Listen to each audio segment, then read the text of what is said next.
Welcome back to ChurchHouse Productions for another episode of In the Studio. Today we're going to tackle a relatively large project that you would do. We're going to do it in small pieces. Probably one of the most difficult things you're going to do when you're recording live is recording live drums.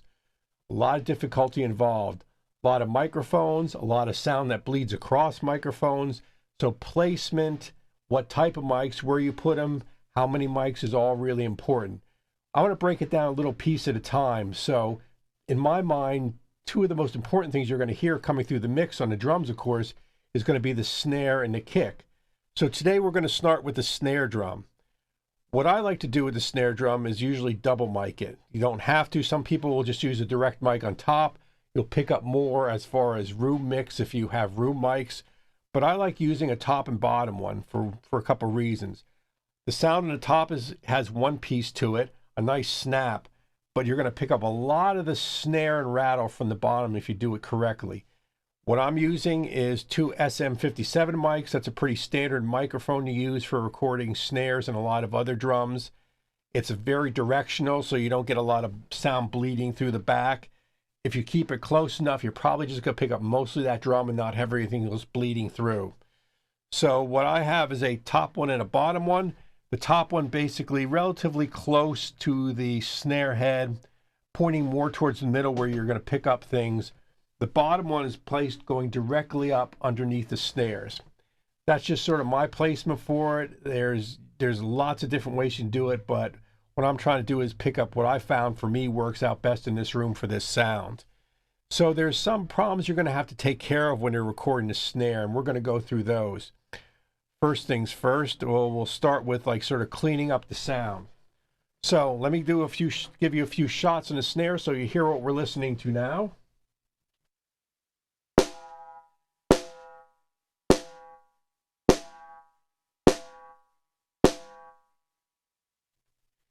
Now, what you may or may not hear in that, but what I certainly hear in that, I'd certainly hear in the mix, is the top head, if you're listening to it, is basically has a ring to it. There's a ring in the sound of the snare.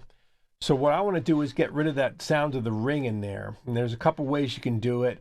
But what my favorite thing to use for getting rid of ring and snare is this stuff called moon gel.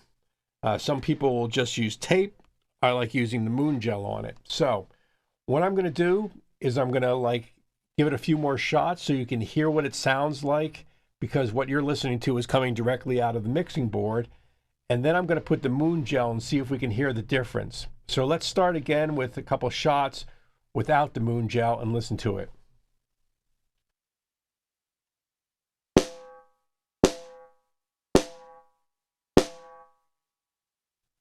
Now what I want to do is put the moon gel on and do the same shots and see if you can hear the difference on it.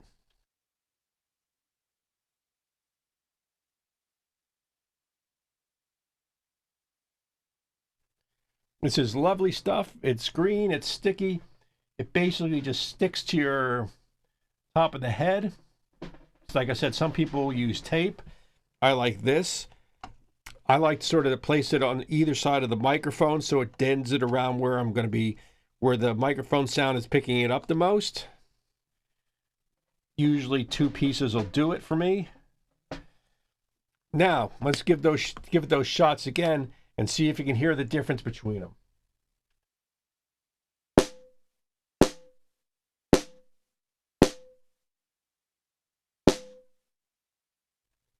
Now what I'm going to do is I'm going to do it one more time.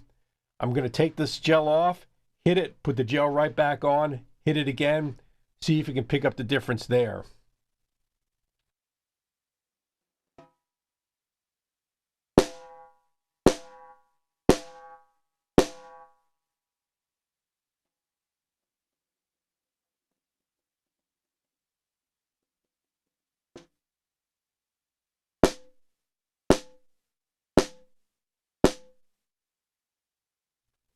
I would think you'd probably hear the difference between the two of them just by doing that.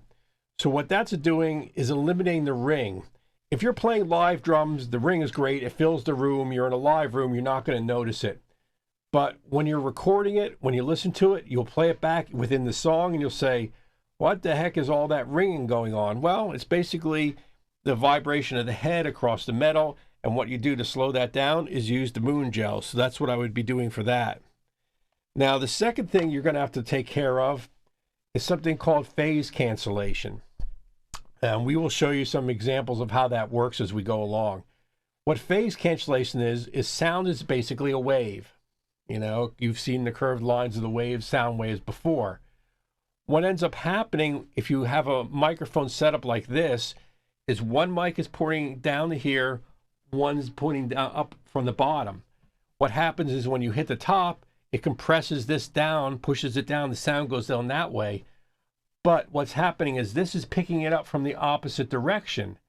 So when you look at the sounds, and we'll show you some physical demonstrations that on the screen a little later on, is you'll notice that the sound waves don't line up as one sound. In essence, because you have them pointing at each other and the vibration and the sound waves are hitting them at different times, they practically cancel each other out because one is peaking while the other is going low. So what we want to do is find a way to eliminate that. So again, going to give this a couple of good snare shots here, and then we'll sort of move on to the next part, and I'll show you some pieces over here that we can talk about. So again,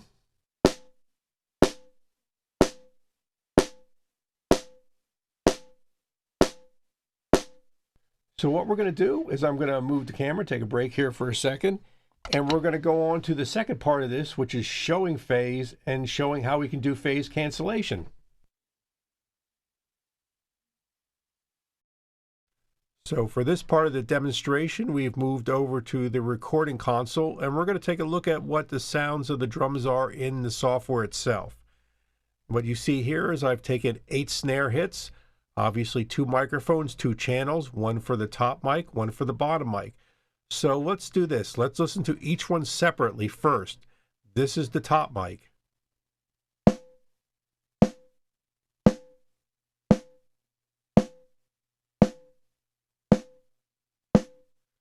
Okay, now let's listen separately to just the bottom mic.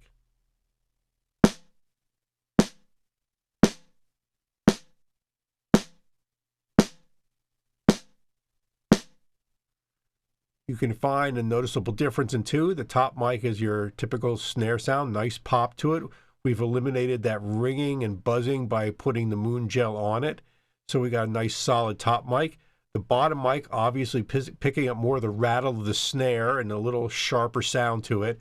So we're looking obviously to try in the long run to get those two sounds together to get the best snare sound we can get. So let's listen to them when we play them both at the same time.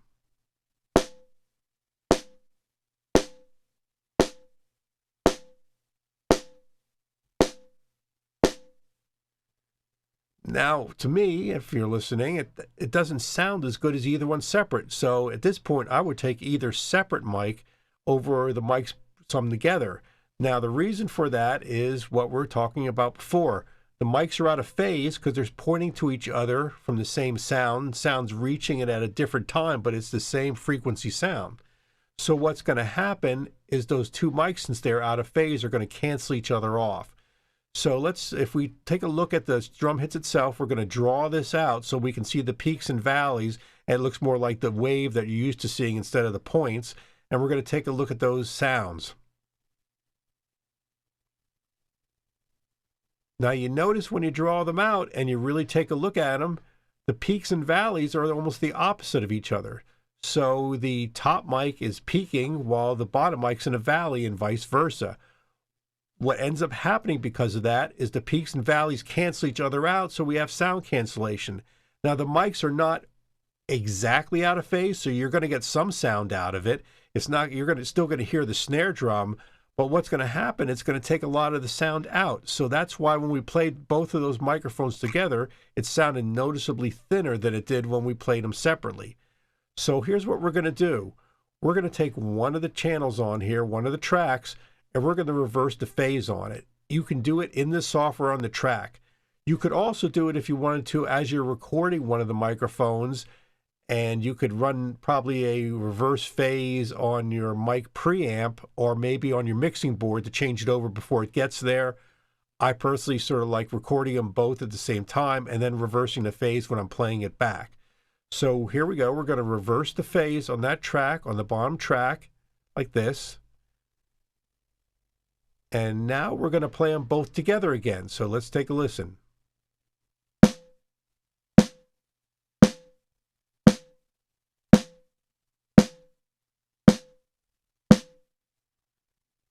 Now, when we listen to them that way, instead of them canceling each other out, they sort of reinforce each other.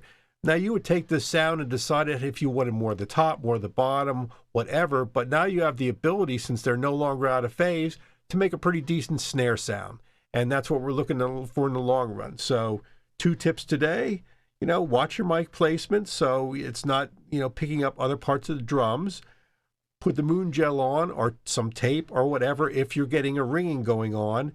And if you're recording a top and bottom mic, make sure that you reverse the phase on one of them so they don't cancel each other out. So thanks for listening today and watching and joining in. We will be back with another episode of In the Studio later. Have a good day.